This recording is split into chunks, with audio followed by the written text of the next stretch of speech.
지난 편에 이어서 enscape를 본격적으로 다뤄볼 건데요. 이번 편부터는 이제 본격적으로 enscape for SketchUp, 그러니까 스케치업에 작동되는 enscape에 대해서 각각의 매뉴얼의 기본 세팅, 그 다음 구성을 먼저 알려드리고요. 그 다음에 이제 본격적으로 메타리얼 재질이라든가 또는 조명 이런 것들을 한번 살펴보면서 전반적인 걸 다 한번 훑어보도록 그렇게 하겠습니다. 그러기 위해서는 이제 뭐 기본 예제 파일이 하나 스케치업이 있어야 되는데 저번 편에 말씀드린 것처럼 엔스케이프 홈페이지에 가면 레빗이나 뭐 엔스케이프나 뭐 엔스케이프 안에 스케치업이나 이제 항목별로 샘플 파일 하나 지원되는 건데요. 이제 메타리얼 하우스라고 해서 이렇게 하나 샘플이 지원이 돼요. 그럼 뭐 이거로 기본적인 설명을 하고 기본 매뉴얼 설명이 끝나면 간단한 예제를 통해서 한번 살펴보도록 하겠습니다. 기본 예제들은 이렇게 나와 있어요. 작동되는 것들이 있으니까 하나 다운로드 받으신 다음에 한번 따라해봐도 되고 거기에 조명이나 이런 메타리얼이 기본 세팅되어 있기 때문에 뭐 다른 거를 그냥 스케치업에서 간단하게 만드신 다음에 보면서 따라해도 충분할 겁니다. 간단하게 예제 파일 다운받은 거에서 엔스케이프 조명 같은 건 제거한 상태고요. 이 상태에서 기본적인 매뉴얼이나 이제 구성에 대해 설명을 먼저 드리겠습니다. 첫 번째, 저번 시간에 간략하게 말씀드렸지만 엔스케이프를 설치하게 되면 두 가지 아이콘 바가 나타납니다. 두 가지 아이콘 바는 엔스케이프라고 되는 항목과 엔스케이프 캡처링이라고 되는 항목 두 가지가 나타나는데요. 먼저 위에 있는 엔스케이프는 기본적인 구동되는 거죠. 프레이 시키는 거, 그 다음에 싱크 시키는 거, 뭐 VR을 보는 거, 재질, 그 다음에 오브젝트, 그 다음에 조명 이런 것들을 달 수 있는 효과, 그 다음에 기본적인 세팅, 전반적인 매뉴얼들이 여기 엔스케이프 항목이 들어 있고요. 엔스케이프 캡처링은 뭐냐면 출력이에요, 출력. 그러니까 뭐, 너 이미지를 출력할래? 아니면 EX 파일로 넘어갈래? 그러니까 호환성이 되게 좋은 워크플로우니까 좀 웹에다 올릴래? 아니면 파노라마로 저장할래? 비디오 찍을래? 뭐 이런 여러 가지 옵션들이 같이 제공되고 있습니다. 뭐 이것도 상당한 기능인데 이거는 일단 작업을 해야지 나오는 거니까 이렇게 두 가지 기본 엔스케이프를 설정해서 조명이랑 렌더링 거는 방식에 대한 모드 매뉴얼, 그 다음에 출력하는 방식이 나와 있습니다. 두 가지 아이콘으로 이렇게 구성이 되어 있고요. 일단 아이콘을 배열을 다시 해놓고 텍스트 메뉴도 같이 존재하는데 뭐 추가한 루비처럼 추가된 거니까 익스텐션 안에 보면 이제 엔스케이프라고 해서 챕터로 이렇게 쭉 나와 있습니다. 거의 내용은 좀 아이콘에 있는 거랑 거의 다 똑같고요. 그래서 뭐 여기서 굳이 텍스트 메뉴로 갈 필요가 없이 아이콘을 클릭을 하게 되면 기본적으로 작동이 된다고 보시면 됩니다. 자, 엔스케이프는 독립구동이 되는 게 아니라 프로그램 안에서 설치가 됩니다. 그러니까 레빗도 마찬가지고 라이노도 마찬가지예요. 그러니까 V-Ray처럼 프로그램 안에서 구동이 됩니다. 그래서 독립적인 구동은 안 되고요. 일단 스케치업을 위주로 먼저 설명을 드릴 거니까 한번 예제 파일을 통해서 기본적인 순서적으로 한 번씩 기본적인 걸 살펴보도록 그렇게 할게요. 일단은 피드백이 잘 되는 회사고 아직은 신생 기업이다 보니 질문하는 것도 바로바로 피드백이 되는데 뭐 I는 저번 시간에 설명드린 것처럼 업데이트 버전이 새로 있다 그럼 클릭하시면 이제 업데이트가 돼 있다 아니면 최신 버전이다 이런 걸 확인할 수 있고요. 라이센스 뭐 내용은 뭐다 이런 것들을 할 수 있고 구매하는 사이트 연동이 됩니다. 뭐 다운로드 에리어 클릭하면 이제 뭐 이 프로그램들 추가해서 다운로드 받을 수 있는 인포메이션 어바웃 기능을 하고 있고요. 피드백은 뭐냐면 클릭하면 이제 뭐 연동이 돼서 메일을 주고받을 수 있는 그뭐 궁금증이나 이제 물어보면 바로 이메일을 통해서 이제 피드백을 해주는 그런 사이트 그 아이콘이 옆에 연결이 되어 있고요. 나머지 순차적인 기능들 보면 제일 중요한 게 먼저 플레이 버튼 맨 앞에 이제 스타트 엔스케이프라고 하면 스케치북에서 작업한 파일들을 이제 플레이해서 구동을 시키는 방법이죠. 처음에 로딩될 때는 지금처럼 조금 시간이 걸려요. 용량에 따라 좀 차이가 있는데, 근데 그게 뭐 그렇게 긴 시간은 아니지만, 처음에 로딩이 되고 나서는 이제 속도는 되게 빨라집니다. 지금 이 예지 파일이 아마 에스케이프 라이브러리 같은 모델링이 들어가 있어서 조금 시간이 걸리는 것 같은데, 보통은 오래 걸리지 않습니다. 용량에 따라 틀리긴 하지만. 자, 그러면 이렇게 구동이 되겠죠. 프레이 버튼이라는 건 이렇게 구동되는 형태를 나타냅니다. 그러면 실시간으로 그래픽카드의 성능에 따라 틀리긴 하는데 처음에 있을 때랑 조금 있으면 이제 실시간 리얼타임 워크프로우니까 이제 렌더링이 이제 트윈모션처럼 되겠죠. 점점 고생도로 렌더링이 되면서 안정화되는 것들을 볼 수 있어요. 이제 무브를 하면 조금씩 해상도가 떨어졌다가 이렇게 되죠. 이게 기본적인 창이 이렇게 뜨게 되고요. 기본적인 창의 구성은 뭐 나중에 한번 설명을 드리겠지만 여기 뷰라는 항목이 있어요. 뷰라는 항목을 통해서 스케치업에서 씬 만들어 놓은 것들이 여기에 연동이 되게 되죠. 씬을 지정하게 되면. 그래서 원하는 위치를 바로바로 스케치업이랑 상관없이도 구동 씬을 넘겨가면서 볼 수 있게 됩니다. 이렇게 구동이 되고요. 씬을 계속 추가해서 넣을 수도 있고요. 기본 씬은 여기서 작업을 하죠. 자, 이렇게 해서 실시간으로 이렇게 보여주게 되는데, 스케치업을 이렇게 돌려보면 지금 잘 안 보일 거예요. 이게 온탑을 해줘야 되는데, 그게 안 돼서 그런데, 싱크라는 것들을 옆에 이제 싱크가 존재하는데, 싱크는 뭐냐면, 얘를, 실시간으로 스케치업에서 컨트롤 하는 대로 보여주겠다라는 것들이고요. 위에 보면 그냥 뷰어 창, 얘는 지금 저장이 되지 않고 실시간으로 보는 상태입니다. 근데 뭐 역시 마우스를 이용해서 게임하듯이 컨트롤해서 아래 보면 세세하게 설명이 되어 있어요. WSAD 키, EQ 키에서 업다운 했던 뭐 게임이랑 똑같은 동일한 트윈모션 루미언 다 똑같죠. 구동이 되고요. 그 다음에 스페이스바는 워킹 레벨이냐, 여기 위에 보면 아이콘이 바뀌는 거 보이십니다. 얘를 클릭해서 바꿀 수도 있고요. 스페이스바를 누르게 되면 단축키로 설명이 되어 있는 대로 워크, 그러니까 바닥에 기준으로 해서 할 거냐, 아니면 하늘 뛰어다니는 뷰로 할 거냐, 이렇게 설정을 바꿔서 방향키로 움직이게 되면 옵션들이 좀 바뀌게 됩니다. 움직이는 각도가. 자동으로 오비트를 돌리면 버드 뷰로 바뀌어요. 플라이 뷰로 바뀌기 때문에 그건 상관이 없으니까 뭐 작업을 했다가 다시 살아서 눈높이를 보고 싶다면 스페이스를 눌러주면 됩니다. 아이콘들은 여러 가지가 있는데 뭐 단축키 보시면 됩니다. 타임 데이는 뭐냐면 쉬프트 키를 누르고 마우스의 오른쪽 버튼 누르게 되면 낮과 밤을 이렇게 바꿔가면서 볼 수가 있죠. 실시간으로 스케치업에 세팅되어 있는 시간대와 상관없이 자기가 돌려가면서도 볼 수 있습니다. 물론 싱크를 걸게 되면 같이 연동이 되겠죠. 탑 무조건 위에 있는 것이 아니라서 뭐 설정착 왔다 갔다 하면 듀얼 모니터를 쓰면 편한데 지금은 동영상을 찍어야 되니까 한 창으로 바꿔서 설명을 드리도록 할게요. 반반씩 나눠서 한번 보여드리는 게 편할 것 같네요.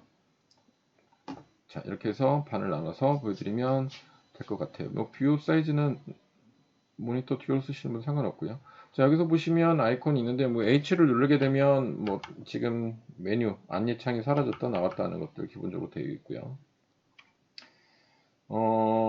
추가된 기능이 뭐 이제 여기 소점 위에 보면 이 프리뷰 창에서 렌더 창에서 퍼스펙티브로 볼 거냐 클릭 눌러보면 퍼스펙티브 그 다음에 투 포인트 그 다음에 올스 그래픽이라고 세 가지가 나와 있어요. 이 기능이 새로 추가됐죠. 그러니까 뭐냐면 퍼스펙티브가 지금 현재 입체적으로 보는 투시도고요.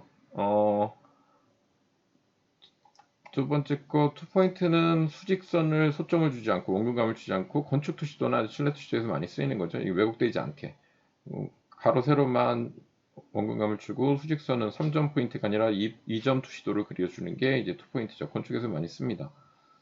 얘를 퍼스펙티브로 하면 세로선이 이렇게 기울어지지만 얘를 투포인트 하게 되면 수직으로 잡아주죠. 이 기능이 되게 좋아요. 렌더 볼 땐.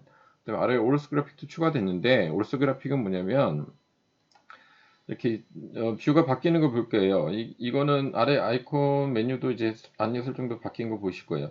뭐냐면 뭐 확대 축소, 줌, 단면 뷰라고 하죠. 인면도 그리거나 단면을 인면 그릴 때 이제 정면도, 측면도, 좌측면도로 그릴 때 이 기능이 되게 추가돼서 좋은 건데요. 렌더 돌리기도 편하고. 단면적인 효과를 내줄 때 이게 효과적입니다. 그래서 줌을 돌릴 때는 휠을 돌려주면 되고요.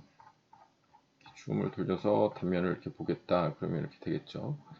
그 다음에 올스는 똑같이 작동을 합니다. 올스라든가 뭐 오비트죠. 오비트를 돌리면 똑같이 오비트가 돼요. 그 다음에 다시 위에 여기 아래 보면 방향키가 보이죠. 방향키 보면 숫자 키패드에서 뭐 8번은 뒤측면도, 뭐 4번은 좌측면도, 6번은 우측면도, 그 다음에 뭐 2번은 뭐 정면도 뭐 이렇게 구분이 됩니다. 5번 누르면 탑뷰 이렇게 구분이 되어 있는 걸 보게 될 거예요. 그래서 각각의 뷰를 나눠서 볼 수가 있는 거고요. 휠 버튼을 누르게 되면 패닝이 됩니다. 그 오비트가 돼갖고 투시도로 바뀌는 게 아니라 이동 패닝 되죠. 그래서 단면을 이렇게 렌더 걸어서 걸 때 그때도 되게 편합니다. 이거 추가된 기능 중에 가장 마음에 들기도 해요. 그래서 굳이 구도를 안 잡아도 되고 스케치북에서 안 해도 되고 여기서 바로바로 렌더도 걸고 작업할 수 있는 그런 기능이 추가되어 있습니다. 다시 돌아가고 싶으시면 여기서 퍼스펙티브 클릭하면 되고 C는 여기 잡혀 있으니까 안쪽으로 와서 C를 잡았습니다. 자, 뷰어 기능은 기본적으로 이렇게 되어 있고요. 홈페이지 들어가서 다운로드 받으시면 이 단축키들이 나와 있어요. 그러니까 다운 받으셔도 되고, 기본적인 키들이 간단하기 때문에 여기 보면 맵이라고 M을 눌러보면 그 키맵이라고 하죠. 어디를 내가 지금 가고 있는지 방향을 따라서 볼 때 이게 실시간 플레이까지 그대로 되기 때문에 되게 좋은 거죠. 프레젠테이션 하거나 어디 위치를 찾아갈 때 큰 면적 같은 거 할 때는 키맵을 써서 M 할 수 있고요. 그다음 비디오 에디터는 K인데 지금 뭐 비디오 K 누르면 이렇게 비디오 에디터가 떠서 동영상 조작도 가능합니다. 저는 나중에 동영상 편에서 설명드리고 또 하나 기능 추가된 건 여기 BIM이에요. BIM이 추가됐는데 그 통합 시스템이죠. 적산이든 뭐 견적부터 시작해서 물체에 대한 뭐 데이터를 데이터베이스화 하는 건데 건축인에서 그 자기가 오브젝트를 뭐 면적이 몇이다 그럼 등록하면 여기서 지금은 인포메이션이 등록 안 돼 있으니까 그런데 레벨 같은 경우는 이제 스케치북에 등록을 하게 되면 각각의 면적이라든가 이런 것들을 연동해서 이 실시간으로 플레이해서 보면서 각각의 오브젝트들이나 면적, 견적 이런 항목들을 쭉 이렇게 나열할 수도 있게 저장할 수도 있게 된 기능이 추가됐습니다. 상당히 프레젠테이션 할 때는 좋은 기능이라고 생각을 해요. 그 다음에 이동할 때 뭐 가운데 보면 패스터 이렇게 있는 거 보겠죠. 컨트롤 키 누르면 제일 빠르겠죠. 화면 이동이 엄청나게 빠르게 이동하는 걸 보게 될 거고요. 그 다음에 Shift 키 누르면 조금 빠르게, 그냥 누르면 조금 느리게 이렇게 속도를 조절하게 똑같이 됩니다. 그러니까 보통 이 기능은 루면이랑 트윈모션 동일한 기능이죠. 리얼타임 워크 프로에서는 동일하게 지원하는 기능 중에 하나입니다. 자, 이렇게 구성이 되어 있고요. 간단합니다. 뭐 이렇게 구성이 되어 있고 하나 추가하자면 여기는 안 나와 있고 단축키 홈페이지 들어가서 다운받으시면 볼 수 있는데 잠시만 컨트롤 키 누르고 UI를 누르면 태양의 위치를 바꿔서 볼 수 있습니다. 그러니까 인위적으로 바꾸는 거죠. 태양의 위치가 동서남북을 건물을 돌리기가 뭐하니까 태양의 동서남북 위치를 바꿔서 하는 거는 단축키가 컨트롤 하고 U하고 I입니다. 이를 이용해서 태양의 위치를 바꿀 수 있습니다. 이건 낮과 밤의 위치라기보다는 태양의 위치겠죠. 동서남북의 위치가 바뀐다고 생각하시면 됩니다. 그런 식으로 아이콘이 구성되어 있고요. 얘가 이제 독립적으로 이렇게 플레이를 할 수도 있고 스케치업에 돌리는 것들을 같이 보고 싶다라고 한다면 자 아이콘 메뉴에서 세 번째 얘겠죠 얘. 얘를 통해서 세 번째 싱크 뷰라고 해서 얘를 클릭하게 되면 자동으로 스케치업에서 보고 있는 뷰로 같이 링크가 걸리면서 싱크가 됩니다. 그래서 스케치업에 돌리면 연동해서 같이 돌려볼 수 있게끔 이렇게 구동이 되고 있습니다. 그럼 뭐 간단하게 볼 수가 있고요. 뭐 조금 당겨서 이렇게 보자. 그러니까 같이 실시간으로 거의 그래픽카드 성능도 안정적이에요. 보통 루면이랑 트윈모션 싱크 걸면 되게 버벅될 때가 있는데 그 싱크도 되게 안정적이기 때문에 듀얼 모니터 쓰시면서 같이 보면서 작업을 하면 모델링은 스케치북 끝냈고 재질도 기본 재질은 다 스케치북에서 입히면 됩니다. 입힌 상태에서 이렇게 구동이 될 수 있습니다. 자, 싱크를 하고 나면 스케치업에 있는 섀도우 값이 그대로 연동이 되겠죠. 자, 섀도우 값을 연동을 하면 계절별 또는 시간대별 연동을 해서 저희가 뭐 저녁이냐 밤이냐 선택적으로 조절할 수가 있습니다. 같이 연동이 될 겁니다. 물론 다시 조절하면 또 랜스케이프 자체적으로 낮과 밤을 바꿀 수는 있어요. 근데 이제 시기가 걸렸기 때문에 기본 처음 저장되는 세팅 값이 스케치업과 연동이 되죠. 이렇게 볼 수가 있습니다. 기본적인 랜스케이프 구동된 화면의 렌더 창을 어떻게 싱크가 되는지, 어떻게 구동되는지, 기본적인 단축키는 어디서 보는지까지 보여드렸고요. 다음은 기본 세팅.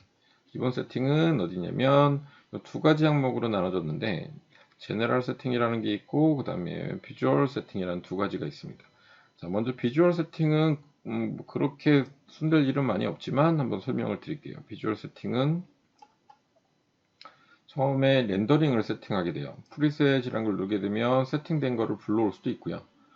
V-Ray나 이런 것처럼 자기가 조명 세팅이나 렌더 퀄리티 세팅을 하면 그거를 저장해 놨다가 불러올 수 있는 창이 위에 프리셋 버튼으로 존재합니다. 그 다음에 디폴트 값을 돌리고 싶어요. 그럼 디폴트라는 걸 리셋 디폴트를 클릭하시면 기본 세팅 값으로 돌아가죠. 지금 이게 처음 엔스케이프를 설치하면 기본 세팅에서 볼 수 있는 밝기값이나 조명값이라고 생각하시면 됩니다. 자, 그러면 얘의 특징을 하나 말씀드리면 프리셋에서 보통 어떤 작업을 해서 이 비주얼 세팅 값을 바꿨어요. 만약에 바꿨으면 지금 오토 익스포저 같은 오토 이렇게 자동 밝기 값 주는 거, 노출 값 주는 것들을 만약에 이렇게 바꿨다. 뭐 오토를 안 하고 난 어둡게 해줄 것이다. 이렇게 해놓고 나서 저장하고 닫고 나가도 이 엔스케이프 기본 세팅 값이 그대로 마지막 세팅 값이 저장되어 있습니다. 그러니까 되게 시작할 때 착오할 수가 있거든요. 그래서 꼭 팁으로 말씀드리면 새로운 프로젝트 작업을 하시고 나면 프리셋 들어가셔서 리셋 폴더를 한번 클릭해 주시는 게 좋습니다. 얘를 눌러주시고 그래야지 처음 세팅값으로 돌아가서 자기 프로젝트 하는 것마다 세팅값을 다시 줄 수가 있죠. 그러니까 프리셋으로 먼저 새 프로젝트를 시작하면 리셋 투 디폴트 값을 클릭 한번 해주라. 그 다음에 자기 것들을 이제 저장하면 되겠죠. 자, 중요한 거 몇 가지로 설명드리겠습니다. 렌더링을 할 때 어떻게 할 거냐라고 했는데 렌더링 스타일이라고 있어요. 이거는 나중에도 손댈 수가 있는 거기 때문에 나중에도 자세한 설명을 드리겠지만 기본적인 거 말씀드릴게요. 너 렌더링을 할 때 너 지금처럼 실사처럼 보여줄래? 아니면 어떤 뭐 이미지 모드, 화이트보드처럼 보여줄래? 이런 세팅들을 할 수 있는 창이 여기 있어요. 물론 저장이 되면 그 다음에도 수정할 수 있기 때문에 그렇게 뭐 문제될 건 없는데 기본적으로 여기 있습니다. 기본 세팅에. 자, 모드를 클릭하면 화이트로 할 거냐? 그러면 재질값은 다 빠지고 화이트 모드로만 저장이 됩니다. 그러니까 뭐 판넬이라든가 프레젠테이션 할 때 렌더링 뭐 V레이도 걸 때 보면 많이 하죠. 그러니까 재질값 없애고 조명값만 나오게 해서 연출을 해줄 때. 얘는 더 좋은 게 기본적으로 유리는 기본적으로 투과를 해요. 화이트 모드로 하면. 자, 그리고 그 위에 있는 아웃라인은 뭐냐면 너 이렇게 선으로 뭐 면으로만 처리했는데 너 모서리 각 물체의 모서리를 선으로 투맵처럼 티샷이나 V의 투맵처럼 처리를 하고 싶어 라고 한다면 얘를 올려주면 됩니다. 올려주면 선들이 점점 나타나고 점점 더 선명하게 해주고 싶으면 올려주면 점점 두꺼워지겠죠. 이렇게. 점점 진해지고 약해지고 적당한 강도를 넣으면 특히 화이트보드로 할 때는 화이트보드로 해서 이렇게 렌더 걸어서 저장할 때는 아웃라인을 올려주면 훨씬 더 효율적이죠. VLA 산다면 이거 일일이 작업을 해줘야 되는데 또 숨긴 선 나오고 뭐 복잡하죠. 근데 얘는 한 번에 끝나죠. 그리고 기본적인 조명도 정리가 되기 때문에 가장 쉽게 도식화 시킬 때 편합니다.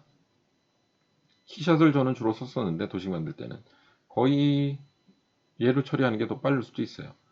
자, 그 다음에 화이트 말고 뭐 라이트 뷰라는 거 먼저 설명을 할게요. 라이트 뷰라는 걸 클릭하면 조명 디자인 할 때 자기가 설치한 IS 파일의 조도값이 어디가 별렸는지 그래프로 나타나 주는 걸 이제 라이트 뷰어라고 하는데 뭐 실사 렌더링 프로그램에는 거의 다 있죠.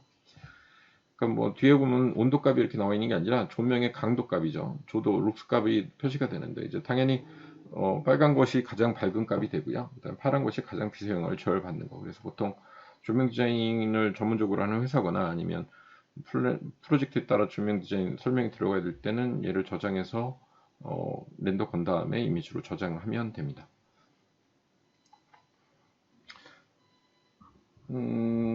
자, 그리고 이제 폴리스트롤, 그러니까 스티로폴이라고 하죠. 우리는 폴리스트롤이라고 해서 얘는 뭐냐면 빛을 흡수합니다. 우리가 모델링 할 때 우드락이라든가 펌포드 또는 뭐 아이소핑크 또는 화이트 스티로폴이라고 하죠. 아이소핑크를 여기서 얘기하는데 이렇게 투과되는 그러니까 아이소핑크라든가 우드락 재질을 보게 되면 빛을 비치면 이렇게 빛이 흡수돼서 비누처럼 이렇게 투과되죠. 왁스처럼. 그 질감을 내줄 수 있는 게이 폴리스트롤이라는 것들이 추가됐습니다. 그러니까 스티로폴이라고 이해하시면 편할 거예요. 그러니까 우드락 같은 효과를 내줘서 빛이 비쳤을 때 이렇게 타고 흡수하는 왁스 효과를 내주는 기능이거든요. 그래서 이거 되게 좋습니다. 모델링하는 외부 같은 경우 할 때는 더더욱 좋습니다. 그러니까 외부 모델링 하게 되면 확실히 다른 걸 보시게 될 거예요. 그러니까 이렇게 보여드릴게요. 자, 보이시면 나무라든가 이런 질감도 그대로 먹고요. 물이랑 유리 같은 질감만 이렇게 나옵니다. 그래서 우리가 보통 가끔 핀터레스트나 이런 데 많이 보셨을 거예요. 뭐 스케치업이나 뭐 스케치업에서 V레이나 아니면 루미온 할 때 스티로폴 효과가 폴리스티롤 효과가 기본적으로 들어가 있죠. 그래서 빛이 이렇게 흡수되는 효과를 주는 거. 라인 같은 경우는 없어도 돼요. 그러면 이렇게 빛이 은은하게 퍼져 들어가는 거 볼 수가 있죠. 그게 폴리스토리다. 그 다음에 얘는 얼만큼 타고 들어가게 만들까? 폴리스트롤, 그러니까 우드락 효과를 얼만큼 타고 들어가게 만들래? 전혀 없으면 이제 100%면 안 되고요. 쭉 내리면 좀 더 타고 들어가고요. 그러니까 그 효과의 강도를 조절하게 됩니다.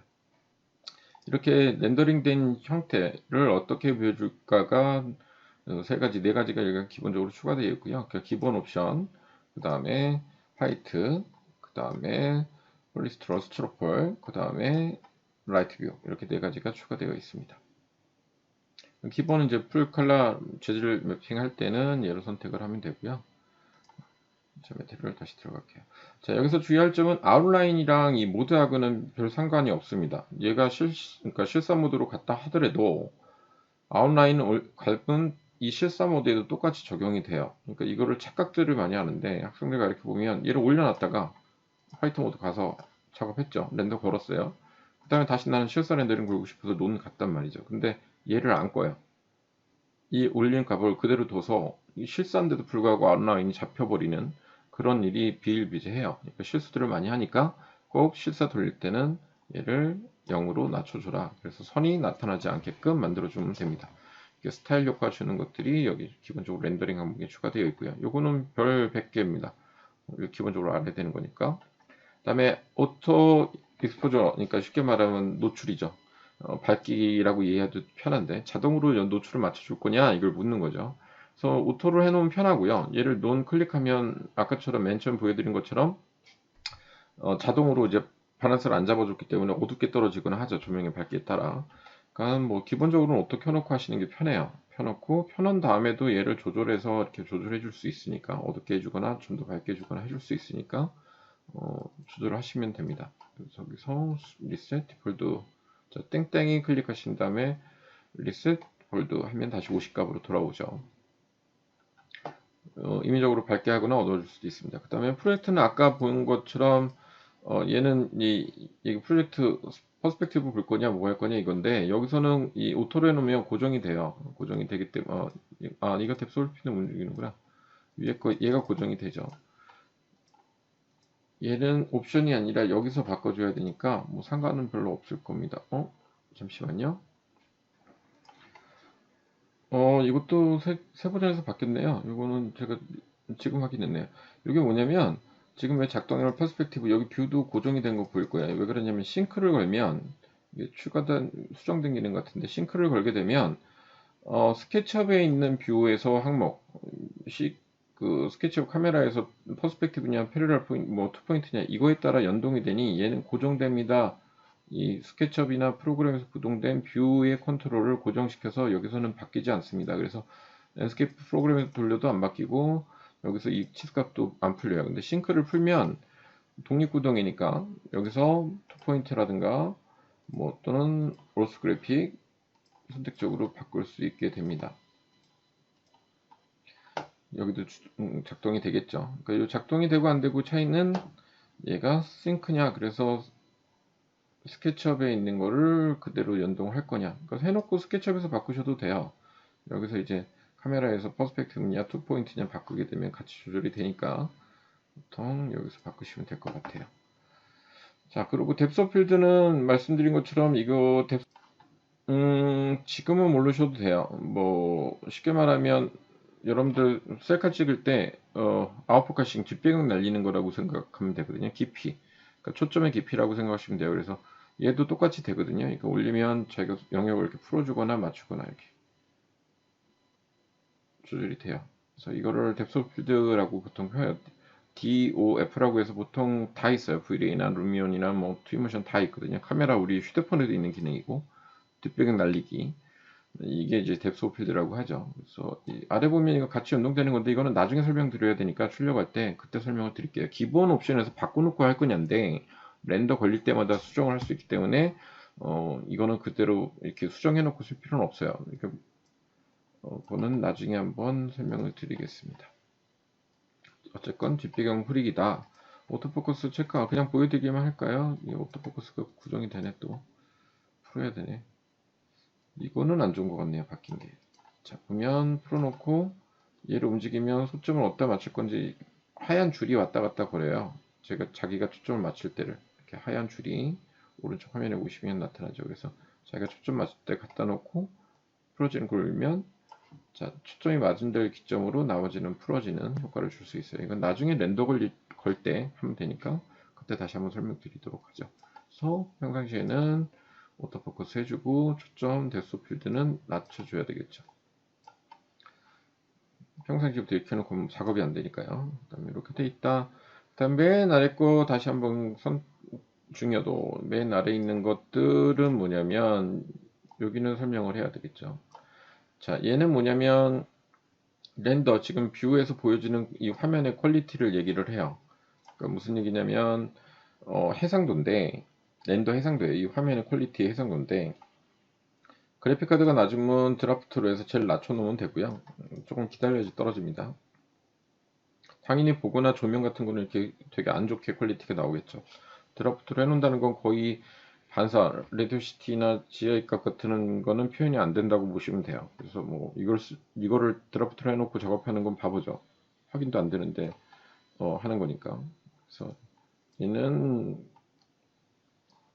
드라프트는 뭐 너무 용량이 커서 잠깐 이동하면서 확인할 때 다시 하면 된다고 생각하면 되고요. 미디움은 기본적인 옵션, 뭐 그래픽카드가 성능이 낮으면 쓰세요. 1060 이하, 뭐 2050 이하, 뭐 이 정도. 아예 낮으면 쓰고 오토로 자동으로 자기 그래픽카드나 하드웨어를 인식해서 얘가 자동으로 세팅을 해주기 때문에 그냥 두시면 되는데 보통 그래픽카드가 어느 정도 되면 다 하이, 그다음에 울트라가 있어요. 울트라가 당연히 좋겠죠. 울트라가 좋겠는데 이 엔스케이프 본사에서도 얘기하는 게 웬만한 그래픽카드 성능에서 울트라랑 하이랑 넣었을 때 미세한 차이만 있지 별 차이가 없다. 근데 울트라로 놓으면 퀄리티가 좋아지는 효과를 보는 것보단 시스템에 과부하 걸리는 게 더 강하다. 그래서 보통 울트라는 권장을 안 하더라고요. 얘네도. 그리고 저도 봐도 별 차이는 못 느껴요. 그러니까 보통 하이를 놓고 작업하시면 됩니다. 자, 지금 첫 시간에 알아야 될 건 스타일이 뭔지, 모드에 네 가지 종류가 있는데 얘가 차이점이 뭔지, 아웃라인이 뭔지, 그 다음에 오토 익스포저, 그러니까 자동 노출이 어떻게 되는지, 뭐 끄고 수동으로 해도 되는데 자동으로 해놓는 게 일반적으로 처음엔 편하다 이렇게 말씀을 드렸습니다. 그 다음에 이미지, 이미지 항목은 얘는 이 엔스케이프 화면에서 어떻게 렌더링이 되느냐, 그러니까 쉽게 말하면 콘트라스트 같은 경우 이렇게 대비, 명도 대비를 어떻게 줄 거냐, 오토를 체크하게 되면 자동으로 설명하게 돼요. 또는 체크 없애고 자기가 밝은 부분 더 밝게 해주고 어두운 부분 더 어둡게 해주고 이렇게 그러니까 하이라이트 되는 부분을 강도를 좀 조절해주고 싶다. 너무 하얗게 탔다. 그럼 조금 낮추면 되고요. 그 다음에 섀도우, 그림자 지는 부분을 난 강하게 해주고 싶어. 더 선명하게 올릴 수도 있습니다. 여기서 이제 콘트라스트를 주는 거고요. 일단 기본적으로 오토를 해주면 지가 알아서 잡아주고요. 그 다음에 세츄레이션 채도 값이죠. 채도. 자, 하나씩 설명을 드리면 기본적인 것만 설명을 드릴게요. 여기 세츄레이션 채도. 자, 여기서 팁 하나. 리얼타임 워크프로 프로그램들은 게임 엔진을 기반으로 주로 하기 때문에 세츄레이션이 쉽게 하면 채도인데 색의 선명도죠. 얘가 좀 화려해요. 그러니까 일반적인 VLA보다 조금 빨간색은 더 빨갛게 보이고 노란색은 노랗게 보이고 조금 채도가 높다라고 해요. 그래서 선명하긴 한데 너무 화려하죠. 게임 같아요. 그래서 보통 실무에서 얘를 활용할 때는 루미온도 마찬가지고 트윈모션도 마찬가지고 이 엔스케이프도 마찬가지입니다. 보통 채도값을 기본 100에서 조금 낮춥니다. 그래야지 조금 이렇게 일반적인 너무 튀지 않은 정도의 채도가 나와요. 그러니까 보통 그래서 세츄레이션 값이 100이라면 얘는 조금만 낮춰서 70에서 80. 그러니까 위로 가면 이렇게 붉어지는 거 보이죠? 색깔 수가 높아지는 거죠. 그래서 보통 기본이 100인데 디폴트 값 100을 누르면 되는데 100을 누르면 팁으로 말씀드리면 조금 강한 느낌이 듭니다. 누미온처럼 조금 그래서 보통 되게 실무에서 싫어하시는 분들이 있어요. 그래서 보통 저도 권장하는 건 80대에서 맞춰줘라. 85나 86 이 정도. 상황에 따라 맞추시면 됩니다. 그리고 채도가 여기 위에 있고요. 세츄레이션. 두 번째 있는 게 이제 뭐냐면 컬러 템퍼레이처. 그러니까 색온도라고 보통 하죠. 색온도라고 해요. 보통 그래서 색온도 값 아실 거예요. 6600K. 그 다음에 6600K가 기본으로 되어 있고 올라갈수록 형광등 불빛 선명해 주는 거. 약간 7000대, 보통 8000까지는 안 올라가죠. 7000대 보통 올립니다. 그리고 아래로 내리면 6600, 아래 5000대, 보통 4, 5000대는 백일등, 노란 불빛 나는 거. 이런 색온도 값을 조절하게 돼요. 그래서 디폴트 값은 여기 땡땡이 리셋하면 6600K가 되죠. 그러니까 세컨도는 아까도 말씀드린 것처럼 같지만 뭐 이렇게 표나 인터넷 검색하시면 이렇게 표가 이렇게 나와 있는 게 많이 있을 거예요. 세컨도 차이 이렇게 보시면 검색에 나오죠. 그래서 세컨도 값에 따라서 지금 1000K, 6000K, 6000K가 이 정도다. 그다음에 그 1000K는 무정 형광등 불빛이다. 이렇게 조명에 따른 세컨도 값이 나타나요. 그래서 모니터가 우리가 자연스러운 자연광이라고 보는 것들은 대부분 6000대, 7000에서 8000대 형광등. 뭐 이럴 때까지 극단적으로 가지는 않겠죠. 이거 수은등 같은 거 올라가는 거, 터널 같은 데 보셨을 거예요. 그다음에 형광등은 보통 3000에서 4000대, 아니 백열등은. 그다음에 뭐 LED 뭐 진짜 부분 조명에서 연출해 줄 때 노란 불빛 아주 심하게 촛불같이 나오고 싶다. 그럼 1000 이렇게 내려지기도 합니다. 이런 색온도 값을 조절하게 돼요. 자, 그래서 이게 색온도다. 그러니까 기본값 6600 정도 두면 자연스러운 색상으로 표출이 됩니다. 그 다음에 아래에 있는 앰비언트 컬러. 앰비언트 컬러는 뭐냐면, 앰비언트 브라이트니스는 뭐냐면, 이게 중요해요. 앰비언트 브라이트니스는, 쉽게 어떻게 설명드려야 되지? 이 앰비언트 브라이트니스 얘는 중요합니다. 체크를 꼭 하시길 바라는데, 빛이라는 거는, 이거, 뭐, 앰비언트 브라이트니스를 직역하면 주변 밝기예요, 주변 밝기. 근데 뭐, 태양이 있든 인공조명이 달리든, 빛이라는 거는 우리가 보통 레티오시티라고 하죠. V레이 같은 거나 GI라고 하는데, 빛을 연산하는 게 우리 실제 속에도 그렇고, 조명이 떨어지면 빛이 튀기고 튀기고 튀기고 해서, 지금도 보시다시피 바깥쪽에서 햇빛이 들어오지만, 내부 공간도 천정도 밝죠. 이거는 반서광이라고 하죠. 빛이 막 입자들이 튀기니까 이렇게 밝아지는 건데, 실사에선 가장 기본이 되는 거거든요.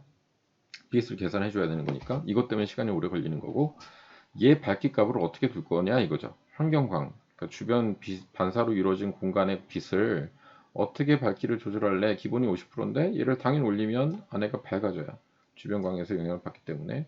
날이면 낮추면 이제 어두워지고, 그러니까 직접적인 태양이나 조명의 밝기가 아니라 주변 광의 밝기예요. 그래서 기본이 50값이 돼 있고 조금 어두움 치침한 부분, 그러니까 보통 이거를 보고 패션 말씀드리면 편할까? 뭐 미대에 나오신 분들은 이렇게 구 같은 거 그리면 반서광이라고 하죠. 바닥에 튀어서 그림자 생기는 윗부분에 생기는 빛.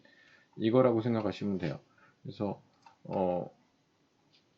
이 반사광 같은 거를 연출해 주는 거다. 그래서 어두운 부분의 밝기값이 좀 바뀌죠. 전반적인 주변 환경광이.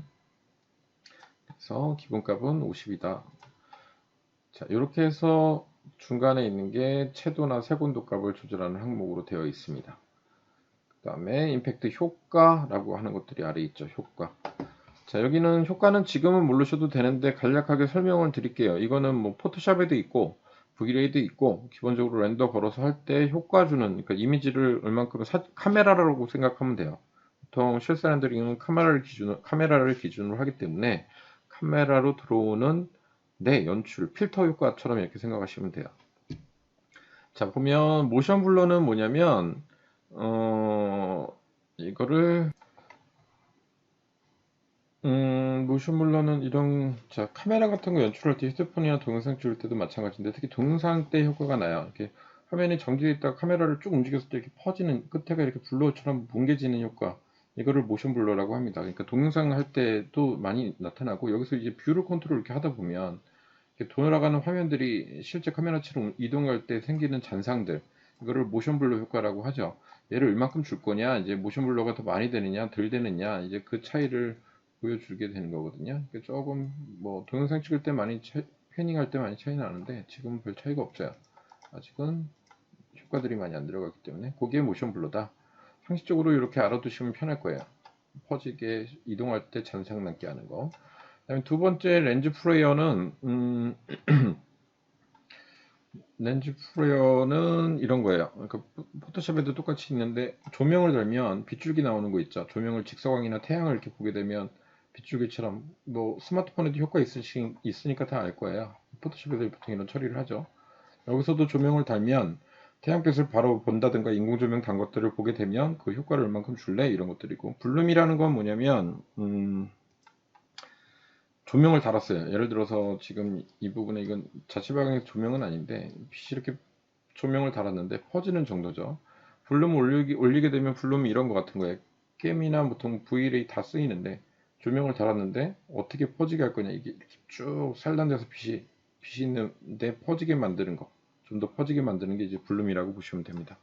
그래서 이 조명을 달았는데 블룸값을 올리게 되면 그로우 효과가 더 퍼지게 되겠죠. 이렇게. 그래서 막 조금 이렇게 고운 효과 내줄 때 주로 쓰게 돼요. 그래서 뭐 얘를 맨 처음부터 올리면 작업할 때 불편해서 당연히 처음에는 디폴트 값으로 두거나 조금 낮춰주거나 이 정도로 해주면 됩니다. 그 다음에 비네팅은 다 아실 거예요. 비네팅 카메라 옵션에도 있죠. 이렇게 주변부 어둡게 해주는 거. 비네팅 값을 쭉 올리면 이렇게 어두워지겠죠. 더. 자, 0으로 두게 되면 하나도 없어지고 뭐 조금 올리게 되면 적당히 들어가겠죠. 약간만 올리고 쓸게요. 나중에 할 땐 더 올려주면 되니까. 자, 이렇게 구성이 되어 있어요. 임팩트 효과는. 그러니까 이거는 고정적인 게 아니라 기본 세팅 두셨다가 나중에 렌더 최종적으로 이미지 저장하거나 동영상 저장할 때 세팅을 그 컷마다 바꿔주면 됩니다. 자, 그 다음에 아래에 있는 게 크로매틱이라고 되어 있는 부분이 있어요. 크로매틱이라고 되어 있는 부분이 있는데 얘는 무엇이냐면 보통 색차수라고 얘기를 해요. 색차수. 그러니까 여기 보면 크로매틱 에버레이션이라고 되어 있는 부분이 있는데 한글로 하면 색차수. 그러니까 이거는 뭐냐면 색온도나 세츄레이션 뭐 채도는 아니에요. 그러니까 이거를 쉽게 설명드리면 잠시만요. 자, 사진 하나 보여드릴게요. 모든 게 다 임팩트는 카메라 효과 중 카메라로 연출되는 효과를 나타낸다고 그랬죠. 이 사진 한번 보시면 알겠지만 이렇게 주변에 꽃을 주변으로 해서 클로즈업 되는데 파란 불빛이 이렇게 보이는 거 보일 거예요. 이걸 색차수라고 해요. 카메라는 렌즈로 찍다 보니까 주변 배경이랑 명도 차이가 확 차이 나간다거나 또 극단적으로 밝은 데라든가 이렇게 멀리 찍어서 카메라 주변 외곽이 있다든가 작은 부분에 렌즈를 통해서 빛을 받다 보니까 그 부분에 이렇게 영역 부분에 이렇게 빛이 원치 않는 빛이 나오는 걸 색차수라고 하거든요. 뭐 렌즈가 좋은 거냐 나쁜 거냐에 따라 효과도 다르고 구도에 따라 다르고 해요. 그러니까 어떤 찍히는 형태의 대비가 어떻게 따라 생기는 건데 이 색차수를 줄 거냐 말 거냐 색차수는 얼마나 줄 필요해 이런 얘기거든요. 저게 꼭 나쁜 게 아니라 상황에 따라 틀려요. 그래서 얘를 뭐 기본값 25에서 확 올려버리면 이렇게 중간에 퍼지는 부분 보일 거예요. 이렇게 퍼지는 부분 이게 많이 생기고 낮추면 없어지고 선명해지고 이 차이죠. 그래서 보통 선명한 거 줄 때는 거의 저는 0을 줘도 무방하다고 봐요. 근데 약간 이제 동영상 찍을 때는 그 효과가 또 나름대로 있기 때문에